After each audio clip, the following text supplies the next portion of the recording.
Maliens et Guinéens veulent renforcer leur partenariat. Pour la première fois dans l'histoire de nos deux pays et sur invitation du président de la transition guinéenne, 5 ministres maliens ont pris part au Conseil des ministres guinéens. Cette visite de travail consiste à donner plus de poids à l'axe Bamako-Conakry.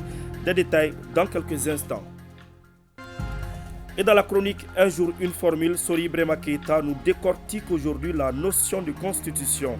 C'est là au moment où une commission a été mise en place pour rédiger le projet de texte d'une nouvelle constitution. Quelle est la valeur de cette loi fondamentale pour un État, un pays? Des réponses avant la fin de ce journal.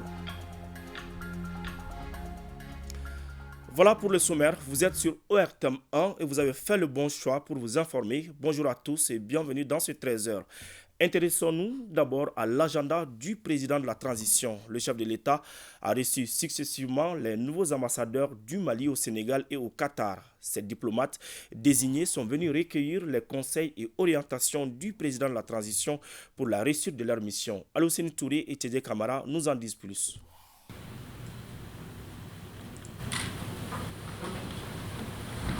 Mohamed El Mokhtar est le nouvel ambassadeur du Mali au Sénégal. Le Sénégal représente pour le Mali un débouché sûr et de proximité. L'ambassadeur El Mokhtar entend renforcer une coopération riche et exemplaire. La rencontre est autour, c'est pour définir les cadres dans lesquels je dois évoluer. Tout ambassadeur est l'envoyé d'un chef d'État à un autre chef d'État. Et on a besoin de conseils, on a besoin d'instructions, on a besoin de tout ce qu'on peut avoir comme éléments qui nous permet de mener à bien notre mission. Le Sénégal est très important aujourd'hui pour le Mali. C'est notre port principal. Donc il y a une action à mener de tous les jours là-bas. C'est sur le plan des transports, en termes de transport, en termes de commerce. Récemment, j'ai vu la Chambre de commerce qui était à Dakar. La reprise est faite. C'est à nous de consolider et d'améliorer la situation qui se trouve encore là-bas. Pour sa part, le nouvel ambassadeur nommé au Qatar entend mettre tout son talent au profit de l'économique. Avec le nouvel enjeu énergétique, le Qatar peut s'avérer un partenaire de taille pour le Mali. Les grands chantiers, déjà, ce qu'ils ont ouvert, vous savez qu'il y a déjà des infrastructures, notamment d'hôpitaux, je crois, qui sont déjà en chantier. Et le Qatar, je le disais, c'est le pays le plus riche du monde en matière de gaz. Quand nous parlons de gaz, nous parlons d'énergie. C'est l'occasion de voir avec le Qatar comment est-ce qu'on peut avoir une collaboration pour nous assister en matière d'infrastructure et de gaz. C'est surtout ça le point focal sur lequel il m'a demandé d'approfondir et de voir à court et moyen terme pour que cela se fasse. Toutes ces deux personnalités ont à cœur de travailler à renforcer la diplomatie malienne et la hisser au rang des diplomaties qui comptent. Direction la primature, le conseil de cabinet, sous la présidence du chef de gouvernement, Dr Choguel Kokala Maïga, s'est penché sur une communication relative à la mise en œuvre de certaines recommandations des assises sur le coton. Pour plus de précision, écoutons Modibo Keïta, ministre du Développement rural, au micro de Nou Sissoko. Le coton est un produit stratégique dans le développement économique et social de notre pays. L'État soutient beaucoup le secteur, mais il faut reconnaître que depuis un certain temps, à cause des contraintes externes et internes, le secteur coton connaît beaucoup de problèmes, beaucoup de crises qui entraînent les boycotts. Quelles sont les raisons qui font que le secteur connaît des crises? Il y a eu des rencontres au niveau des régions et les conclusions de ces rencontres ont servi de base de travail au niveau national et ils ont formulé des recommandations pour essayer de trouver une solution à ces contraintes externes et internes. Nous importons les intrants et quand on importe les intrants de l'extérieur, lorsque le prix des intrants augmente sur le marché international, il faudrait que l'État subventionne ces intrants pour que les paysans aient accès aux intrants. Vous avez, à cause de la crise de la Covid, il n'y avait pas de transport. Et les unités industrielles aussi ne fonctionnaient pas, donc les intrants, il était difficile de les trouver. Même quand on les trouve, et le transport aussi obérait le coût des intrants. Donc c'est pour cette raison que le gouvernement subventionne. Quand on produit, lorsqu'il y a beaucoup de produits sur le marché, à cause de la Covid, les usines étaient fermées, donc la demande est faible, le prix baisse. Donc vous savez, ces problèmes d'ordre externe-là ont des implications au niveau interne parce que ça contribue à réduire le coût et le revenu des paysans et augmenter leurs dépenses en matière d'accès d'intrants. C'est ces problèmes qui ont toujours perturbé notre filière. Par rapport à l'approvisionnement de notre pays en engrais, c'était un groupement d'intérêt économique qui le faisait. Et c'est lorsqu'on va internaliser, on va faire revenir au sein de la CMDT, on peut faire des achats groupés. Sur le marché international, lorsqu'on achète beaucoup, le prix baisse et ça permet d'améliorer la compétitivité de notre filière coton. Parlons à présent de ce conseil des ministres inédit en Guinée-Conakry auquel 5 membres du gouvernement malien ont pris part. Une initiative du président de la transition, le colonel Mamadi Doumbouya. Ce acte est une première et marque la volonté des autorités guinéennes à donner plus de poids à l'axe Bamako-Conakry. Les deux pays, liés par l'histoire et la géographie, entendent davantage privilégier l'intérêt des peuples respectifs dans les faits et gestes. Retour sur le conseil spécial au palais présidentiel guinéen avec nos envoyés spéciaux Bourama Traoré et Moulay Sidibé.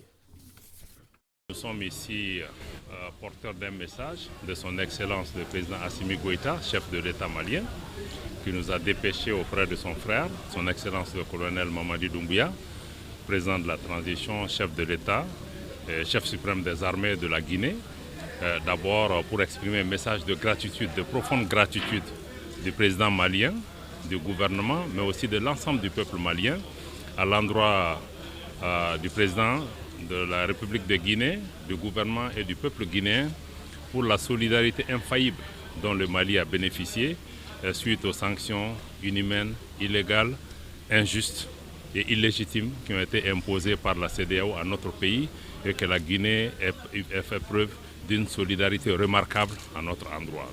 Donc c'est un message d'espoir à l'endroit de nos populations que nous devons continuer à travailler pour renforcer notre coopération, pour renforcer l'intégration entre nos deux pays, pour matérialiser les projets structurants qui nous permettent de pouvoir matérialiser cette volonté de nos chefs d'État. Je crois que c'est vraiment le message que nous donnons à cela et nous sommes vraiment très touchés au nom des autorités maliennes et nous partons d'ici avec le sentiment qu'il y a encore du travail à faire et que ce qu'il y a entre la Guinée et le Mali n'est pas un accident et que ce n'est pas les sanctions seulement qui nous unissent, mais les sanctions doivent constituer un réveil pour que nous fassions plus, nous fassions mieux et que les destins du peuple guinéen et les destins du peuple malien ne sont qu'entre les mains de ces peuples et qu'on arrête de nous donner des leçons, de nous faire des prescriptions. Il appartient aux Guinéens et aux Maliens de forger leur destin, de décider ce qui est bien pour eux. Naturellement, nous serons à l'écoute des autres, mais ils ne peuvent pas faire à notre place ce que nous devons faire. Ils doivent nous écouter, ils doivent nous comprendre, ils doivent nous accompagner, mais sans condescendance, sans paternalisme. Retour à Bamako, le Hajj 2022 est terminé depuis quelques jours. Le ministre des Affaires religieuses, du culte et des coutumes a rencontré hier l'ensemble des délégués de la filière gouvernementale pour faire le point. Occasion pour le ministre Kone de leur remercier et de leur féliciter pour la mission d'encadrement des pèlerins. Plus de précisions avec Mahamadou Kone, Mamadou Sidibé et Seyd Mohamed Lamine Diarra. C'est avec le sourire aux lèvres que le ministre Mahamadou Kone a reçu les délégués qui ont encadré les pèlerins de la filière gouvernementale pendant le Hajj 2022 en Arabie Saoudite. Il a tenu à leur exprimer de vive voix la reconnaissance des autorités nationales. Pour le ministre, les avis recueillis témoignent de la bonne organisation du Hajj et de la satisfaction des pèlerins. Tout en reconnaissant que toute œuvre humaine est perfectible, le ministre s'est montré très satisfait du travail fait par les délégués. Les délégués, on les a donné les orientations avant leur départ. Aujourd'hui, ça a été la récompense, non la punition, car l'organisation était à la hauteur et que les délégués ont mouillé les maillots, comme on dit dans le jargon. Vraiment, ça a été sans faute. L'organisation du pèlerinage de cette année a été la meilleure par tous les témoignages des pèlerins et de tous ceux qui ont l'habitude d'assister au pèlerinage. C'est là grâce aux efforts des plus hautes autorités de notre pays. Le ministre Kone a particulièrement salué la sous-commission santé, mais aussi la sous-commission activités religieuses, transport, hébergement et restauration. Le porte-parole des délégués, tout comme le délégué général, ont à leur tour remercié le ministre et l'ensemble des autorités maliennes pour la confiance placée en eux et la reconnaissance de leur travail. L'ambition reste de mieux faire à l'avenir. Je rends grâce au bon Dieu qui nous a quand même permis de réussir le Hague cette année. C'était vraiment une réussite. On n'a pas eu de difficultés, le Hague. Ça s'est très bien passé à tous les niveaux. Inch'Allah, on va continuer toujours à évaluer et encore à améliorer de plus. À l'issue du Hajj 2022, les autorités saoudiennes ont remis un prix spécial au Mali à travers le délégué général qui l'a transmis au ministre. Sur un tout autre plan, le collecteur naturel de Djalakorodji qui se jette dans le fleuve Niger est sujet de plusieurs agressions. Son obstruction fait planer la menace d'inondation en cette période de pluie.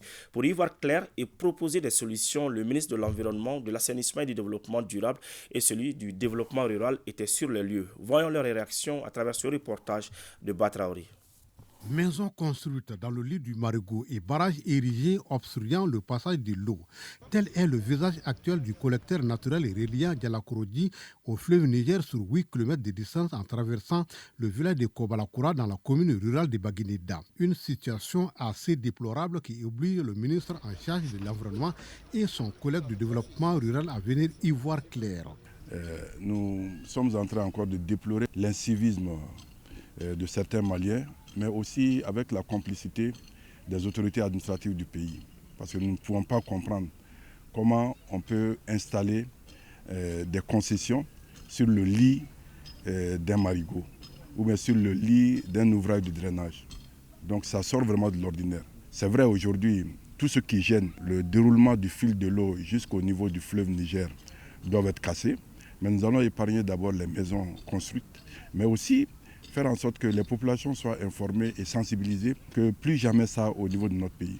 Moi, je crois que les maisons qui ne sont pas des maisons d'habitation, qu'on les casse déjà pour permettre à l'eau de passer, et après examiner sérieusement ce problème pour que l'on puisse trouver un drain pour les eaux de ruissellement. Au niveau du village de Kobalakura, c'est un pont submersible mal entretenu qui bloque l'eau selon les riverains du cours d'eau. Des actions rigoureuses s'imposent pour éviter des sinistres. On pensait que le pont qui était dans le périmètre de Baguineda était la cause. Mais on a vu que la cause est autre que le pont de Baguineda. Donc c'est d'autres maisons qui sont construites dans le lit du Marigot. Et ces maisons, il faut obligatoirement prendre les dispositions pour les démolir, sinon le problème va demeurer permanemment. En attendant, les deux membres du gouvernement décident d'associer certains collègues d'autres départements pour trouver une solution globale au problème. Place maintenant à la chronique Un jour, une formule. Aujourd'hui, il est question d'élaborer une nouvelle constitution, de mettre sur pied une nouvelle république, la 4e, d'où la naissance d'une commission de rédaction du projet de nouveau texte à cet effet. Celle-là s'active sur tous les fronts pour recueillir des avis. En fait, l'architecture juridique dont il est question a quelle valeur de norme pour un État, un pays? Des détails avec Soli Brema Keita. Statut chef suprême des arsenaux juridiques de tous les pays ou États. Ces pouvoirs, c'est elle qui marque la notion même d'un État. Définit son statut, organise les pouvoirs publics, aménage les rapports entre ces pouvoirs et les citoyens, garantit les libertés et droits fondamentaux des citoyens. Qui suis-je? Eh bien, je m'appelle Constitution. Et chaque État a une constitution naturellement. Dans le jargon juridique, elle est la norme mère, la charte fondamentale qui trône au sommet de la pyramide des normes. En dessous de la constitution, si vous voulez, il y a les traités qui ne doivent en aucun cas aller au-delà de la norme suprême qui est la constitution. En dessous des traités, vous avez des lois et en dessous des lois, vous avez également des règlements et en dessous des règlements, vous avez les décisions. Elle est peut-être écrite ou non écrite, donc rigide ou souple. La constitution rigide, c'est celle qui est écrite à l'instar de la constitution française de 1958, à l'instar de la constitution malienne, bien sûr, de 92. Depuis 1960 à nos jours, toutes les constitutions maliennes sont écrites et beaucoup d'autres constitutions, même la constitution américaine. Alors, il y a des exemples de constitutions souples. On a toujours tendance à prendre l'exemple sur la Grande-Bretagne qui a une constitution souple. On ne peut pas se permettre de dire que oui, ça c'est la constitution britannique à proprement parler, parce qu'aucun document n'est en mesure de démontrer cela. De 1960 à nos jours, le Mali a connu 3 constitutions, donc 3 républiques. Étant entendu que c'est la première qui détermine la seconde. Actualité oblige, il est question d'élaboration d'une nouvelle constitution au Mali. Si l'idée prospérait, ce serait bonjour la 4e République, avec son lot de démantèlement de la constitution en vigueur qui, comme toutes les autres constitutions, ne prévoit pas sa propre autodestruction. Aucune constitution ne renie les germes de sa propre destruction.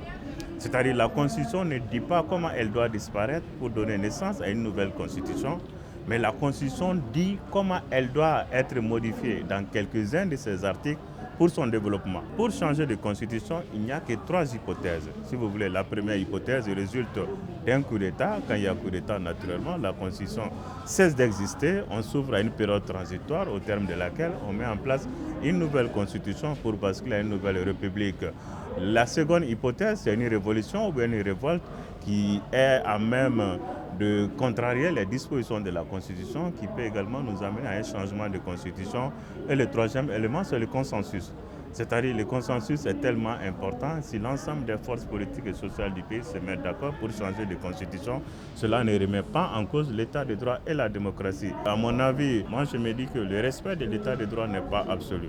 Alors, pour le cas malien, il faut reconnaître que les concertations nationales des 10, 11 et 12 septembre 2020, au lendemain du coup d'État du 18 août, ont décidé tout simplement qu'il faut changer de constitution.